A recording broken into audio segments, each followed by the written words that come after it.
Finalmente tú has sido ministro en un gobierno en el cual yo fui asesor y yo recuerdo cuando pasó el niño costero, y acá es como ya saben que si a ustedes les importa cable, no me interesa, ¿ya? O sea, si quieren cambien de canal, no me importa.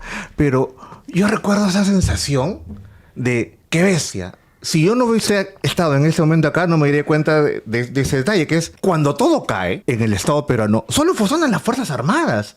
Y es, vamos, a partir de eso tienes que trabajar también. Muchas de las cosas también que dices tienen que ver seguramente con esa experiencia del Estado. Y una de ellas es esta. Cae todo y es, bueno, no tienes planes. ¿Qué haces? ¿No? No había plan para terremotos. O sea, siempre se preguntaba, bueno, viene el niño cosero. Cuando viene el niño cosero en Palacio no hubo agua. Entonces a veces te preguntan, oye, ¿cuál es el plan? En Palacio no había agua. O sea, Fernando Zavala tenía que andar con su balde, ¿no? Para echarlo al WhatsApp, porque de verdad no había agua. Entonces te decían, ¿y qué planes tienes para esto? No hay agua en Palacio. Y al final la única cosa que yo recuerdo, por ejemplo, esa vez, nos llevaron de Palacio al Ministerio de Defensa. Fue muy gracioso porque en Palacio no había agua. Y fuimos al Ministerio de Defensa y era, tendrán una pizarra. En Palacio para que tenga una pizarra era como 25 minutos, ¿no? Tenía que bajar Pedro Pablo Kuczynski con su pizarra y cargándola. En 5 minutos tenías pizarra, ¿no? Plumones, y tenía los equipos, te daban el internet, y todos nos quedamos como, wow, las Fuerzas Armadas tienen una capacidad logística organizativa que no tenemos en Palacio de Gobierno. Y al final a mí me dio también esa sensación. Una cosa es que tú lo digas, ¿no? Pero a mí esa sensación de, tenemos acá fuerza inutilizada.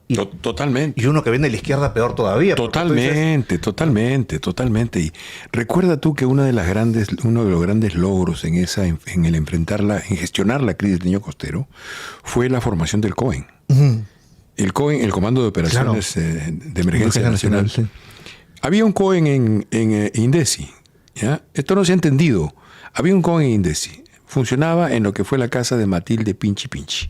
Se le expropiaron la casa, ¿La fue Surco? confiscada. Sí, la de Surco. Y ahí funcionaba el COEN de INDECI. Uh-huh. Cuando yo fui allí, porque fuimos la primera vez a dar una conferencia de prensa con el presidente, pues todo era incómodo, te caminabas apretado con los periodistas, las máquinas estaban unas junto a otras casi encima. Era una imagen de caos. Uh-huh. Cuando yo salí de allí, dije, esto no puede ser, así no puede ser. ¿Cómo le vamos a dar tranquilidad a nuestra población que está mirando a través de la televisión nuestros informes con el caos que estamos viviendo en la gestión de la crisis? Y se mueve a defensa. Yo le pregunté a mi edecán, yo no sabía, le pregunté a mi edecán, oye, las Fuerzas Armadas no tienen un puesto de comando y control, ¿en serio? Van a dirigir una guerra, ¿no? ¿No tienen? Sí, me dijo, hay como 5 o 6. Uno de ellos está en el sótano del Ministerio de Defensa. ¿Qué le digo? Es un sótano grandazo, además. Le digo, bueno, llegando, quiero que me enseñes. Y llegamos y me enseñó. Me llevó al sótano y yo vi pues un puesto de comando y control. Es gigante, claro. Enorme, ¿no? Y entonces llamé a la viceministra y le dije, a la que se encargaba de la parte de recursos, y le dije, son las 2 de la tarde. Mañana a las 7 de la mañana quiero funcionando. Uh-huh. Quiero las pantallas grandotas, la comunicación. Claro, porque tiene unas pantallas ahí súper grandes en el COEN, claro. Los espacios para los ministerios, para los organismos técnicos. Lo quiero funcionando a las 7 de la mañana. O me lo hace funcionar o me entrega su carta de renuncia. Uh-huh. La otra me miró y su mirada me decía lo que pensaba y tenía razón ella. Lo que me estaba diciendo es imposible. Es imposible que a las 7 de la mañana esto esté funcionando. Pero yo le dije así. Yo sabía que no iba a ser a las 7 de la mañana. A las 7 de la mañana estuve allí y claro, ya estaba bastante montado, pero faltaba todavía. Le dije, mañana a las 7 funciona. Y al día siguiente sí funcionó. Ya estaba todo operando para funcionar.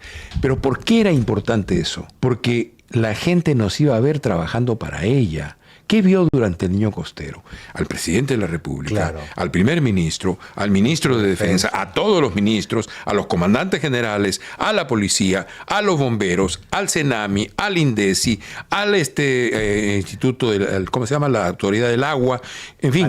Todos los instrumentos técnicos y políticos necesarios para gestionar la crisis. Y en un espacio en el cual pues parecía que estabas en una película. Claro, porque tiene más las pantallas, los cuartos privados que ven a los costados. Entonces, ¿qué le transmites a nuestro pueblo? Le dices, estamos trabajando para ti y estamos trabajando en serio, con todas las capacidades de las que disponemos para atender tu necesidad. Uh-huh. Era 50% del territorio nacional inundado por los huaicos y con el barro, muchas casas hasta 1,5 metros arriba de la sala y de las habitaciones. Entonces, esa necesidad de comunicación política nunca se entendió. Pensaron que el ministro de Defensa quería tener su COEN en su ministerio. No.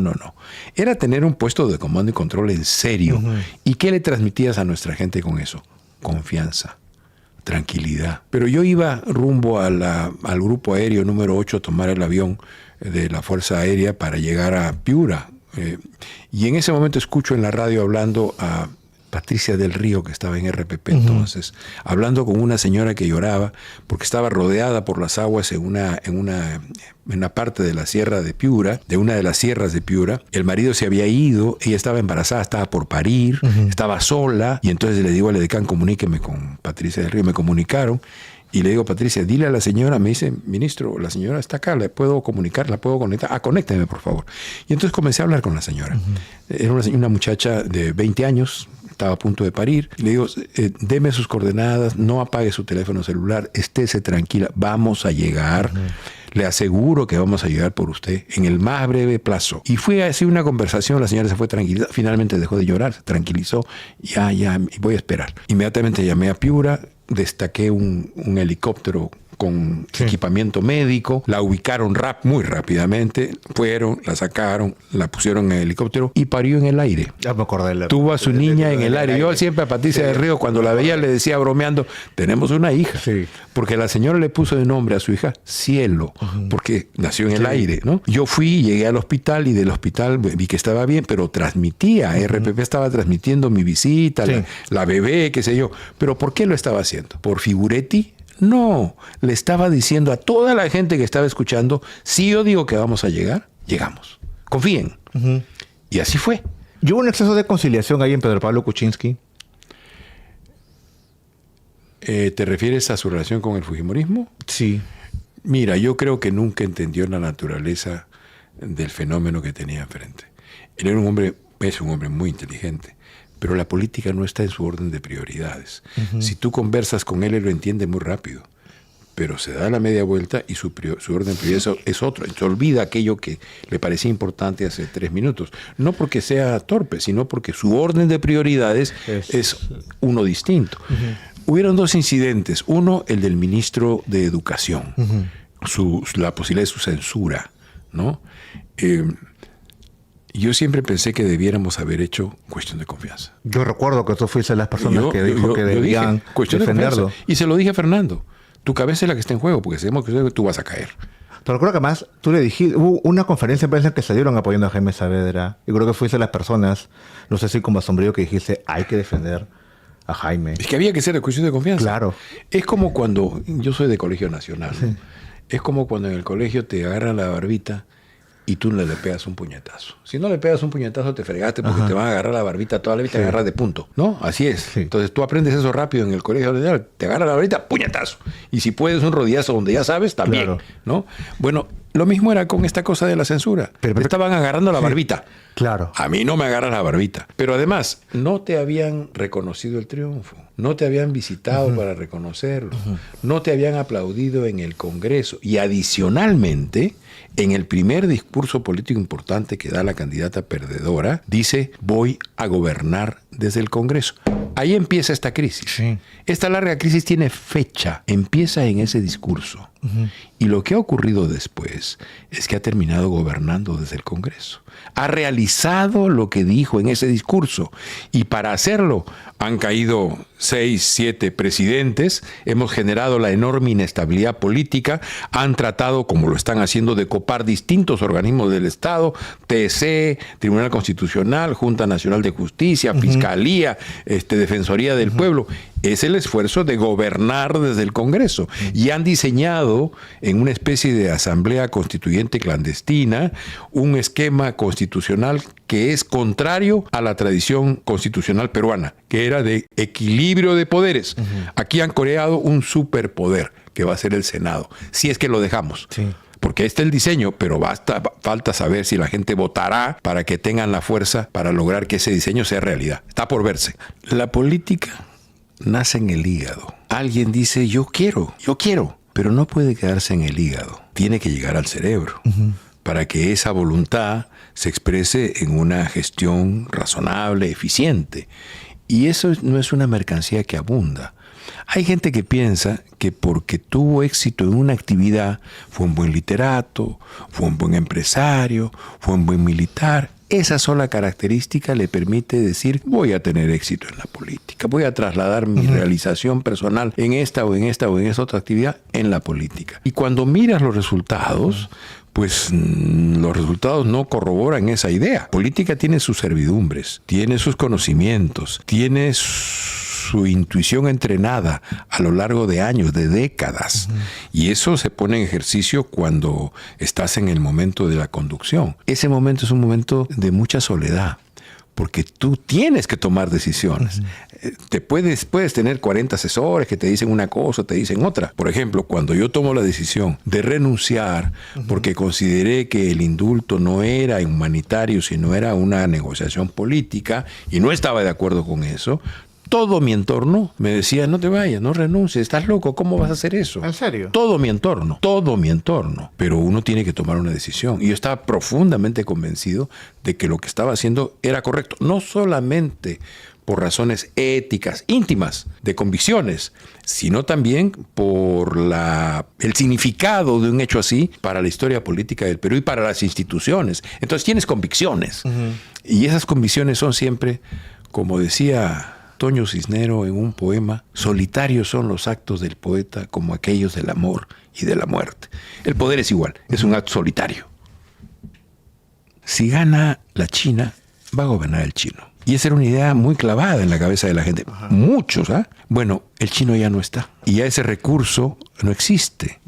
Y por eso una candidata que tuvo 38% de opción de voto o de voto efectivo en las elecciones del 2016, luego en las siguientes, en el 21, sacó 8%. La alquimia electoral lo convirtió en 13% y con eso pasó a la segunda vuelta. Y hoy día está pues rondando el 5%. Claro, si lo pones como voto... Rondando el 5%. Como voto efectivo, sí. Rondando el 5%. Entonces yo digo, ahí hay una candidatura en problemas, porque la tendencia es a decrecer, a decrecer, a decrecer. En el caso de la policía, concretamente más de delincuencia, lo que proponían ser una especie de un comando casi aislado, ¿no? Un comando que se enfrenta concretamente a la delincuencia, casi un comando de élite. Bueno, no utilizas esa palabra, pero un comando aislado porque finalmente es una institución bastante complicada la policía, bastante, digamos, con mucha potencialidad de tener traidores adentro que le pasan la información a los delincuentes. Y es, por una parte entiendo, un comando, ¿no? Como los años 80, con el tema de los asaltos bancarios y con el tema de los secuestros, que se encargue de frenar la delincuencia. Tú pones como plazo un año. Pero por otra parte también es la idea de traer como una misión extranjera, casi como inicio del siglo XX, para reformarla. Es que tenemos que reorganizar la policía. Tenemos que pensarlo muy bien. Nosotros tenemos policías excepcionales. Gente honesta y competente, que sabe hacer su trabajo. Pero esa gente hoy día está conviviendo con fascinerosos, con delincuentes. Todas las semanas salen noticias de que hay un coronel, un comandante o simplemente suboficiales o técnicos cometiendo ellos delitos. Y no cualquier delito. La última noticia que vi es que hacían chantaje, extorsión y sicariato. O sea, ¿qué es esto? ¿Qué es esto? Esa policía tiene que ser reorganizada y sus miembros, los comprometidos con estos delitos, tienen que ir no a la calle, tienen que ir al juez y a la cárcel, porque han traicionado al Perú y a su institución. Y al mismo tiempo, con los elementos buenos, hay que hacer un cuerpo, tú quieres decirle de élite, dile de élite, un cuerpo que se encargue de enfrentar el delito hoy. Y tenemos que tener ahí a los mejores, que los tenemos en la Policía Nacional, y tenemos que tener también la desconfianza de como si fueran los peores. Y aplicar contrainteligencia para saber el comportamiento de ese equipo, porque necesitamos, para decirlo en una frase que puede tener eco en el conocimiento nuestro, una especie de intocables, ¿no? Los intocables realizan su trabajo, tienen capacidades, apoyamos, fortalecemos, damos dinero, le damos tecnología, y el presidente de la República tiene que comprometerse personalmente en la lucha contra la criminalidad, personalmente, todos los días a las 7 de la mañana, el ministro del Interior, el jefe de la policía y cuanto comando u organismo del Estado sea necesario que esté, tienen que estar en el despacho presidencial rindiendo cuentas del día anterior y planificando el día siguiente. ¿Qué no usas Coco como nombre en campaña? ¿Por qué usas Jorge? Bueno, en realidad lo que me están diciendo la gente es Nieto, ¿no? Ya se han olvidado del Jorge, se han olvidado del Coco y usan el Nieto. Coco me dijeron toda la vida en la universidad, ¿no es cierto? Cuando estudiaba en la universidad, tú eres parte del entorno universitario, y de ahí viene el Coco, ¿no? Porque es amable, Coco. Lo voy a pensar. Claro, pero además hasta mascota te pueden hacer con coco. Es una, de verdad, claro. Además, como digo, tu fanaticada. El cocomóvil. El cocomóvil, claro, por el verano. Además, como la abuela de Coco, como la película. Puedes cantar Recuérdame. Linda película. Claro, pero Linda puedes, película. además que tú has vivido en México mucho tiempo, puedes cantar el Recuérdame, cual charro. Y la segunda es... Recuérdame. Exacto, ¿ves? Ahí te sacan un clip. Y a ver, mira, que se ponga a cantar. Y lo otro es, a ver, eso es nada más personal. Tú eres padre, tu hija tiene 6 años, pero si eso es así, ha sido padre durante pandemia. Mi hija nació inmediatamente antes de la pandemia. Debe haber sido bastante Ella complicado. nació el 6 de diciembre del 2019. Y luego, cuando comienza a crecer, crece pues es una niña pandemia. Hay cosas que son de esa época, desde el punto de vista personal, son pues bien decidoras, ¿no? Ella conoce a la primera niña con la que juega en su fiesta de 3 años. Acuérdate cómo vivíamos, claro, encerrados, con máscaras, sí. El virus estaba por la calle, la muerte caminaba por la calle. Y eso también, imagino que ser padre casi a los 70 años y justo que llega una pandemia de ese tipo, debe haber sido también bastante tenso para ti. Y yo tuve COVID. Sí. Yo cuando regresé del hospital, después de saber que tenía COVID, yo y mi mujer, que no mi hija, no mi hijo, yo me fui directo al lugar que tengo mi biblioteca para trabajar mi testamento. Porque yo tenía pues varios boletos de la rifa, ¿no? Por mi edad, por mi sobrepeso. Entonces yo fui a hacer mi testamento. Ya era para mí casi como que así era el asunto, ¿no? Pero el hecho de que tenga hoy día a Ligia, a Daniel, a Jorge Carlos, que son mis hijos mayores que ella, pero ella por la edad, a mí me he vuelto más sensible frente a lo que pasa con otros niños. Yo a veces me siento en un lugar que tenemos los dos en casa a conversar, a reírnos, a jugar, y no puedo dejar de pensar, por un lado, en las niñas y los niños de Gaza, en ese genocidio, en esa masacre horrible que ha ocurrido ante la mirada del mundo en tiempo real, porque lo que ocurrió, el genocidio que ocurrió con los judíos en la Segunda Guerra Mundial, no lo conocimos sino hasta que fue mostrado. Sí. Era un espacio oscuro que no se conocía y que tuvimos que mirar el horror para finalmente reconocerlo. Aquí el horror ha ocurrido ante nuestros ojos. Y no puedo dejar, por un lado, los niños de Gaza, las niños de Gaza, pero por otro lado, en el destino de cuántos niños nuestros en el Perú. Hoy día, en la zona de la selva amazónica nuestra, en Loreto, están muriendo niños por tosferina. ¿Por qué están muriendo niños por tosferina? Porque el Ministerio de Salud se negó a declararlos en emergencia, porque ha negligido su trabajo de vacunación y porque ¿a qué se ha dedicado ese Ministerio de Salud bajo el mandato de Alianza para el Progreso? Hacer trapacerías, asignar obras de construcción, porque ahí está el dinero. Y han hecho parte de las obras con una jovencita de 20 y tantos años que tiene obras por todo el Perú inexplicablemente. Evidentemente, para mí, sospecho que es una testaferro, ¿no es cierto? Sí. Bueno, mientras hacen eso, la gente tiene que saber que hay responsables de las muertes de los niños o de la anemia que está creciendo. 43.7 por medio nacional, 71.72 en algunas regiones, en un país que ya tuvo una experiencia que la Organización Panamericana de la Salud premia y luce en el mundo porque redujo la anemia de 80% a menos del 10%. Un distrito, Higuaín, en Ayacucho. Ya lo hicieron, ya lo hicimos. Si lo hicimos allí, lo podemos hacer en todo el Perú. Y yo te digo, un buen gobierno en un año reduce la anemia a índices por debajo del 10%. Porque hay las condiciones, hay el conocimiento, hay la manera de enfrentarlo. Pura desidia. Por eso cuando digo liderazgo también transmito, a partir del amor por mi hija, la indignación por la manera en la que tratamos a nuestros niños, a nuestras niñas, a nuestros viejos y a nuestras viejas, pudiendo tener políticas públicas para atender sus necesidades y hacernos cargo de su felicidad. De su felicidad.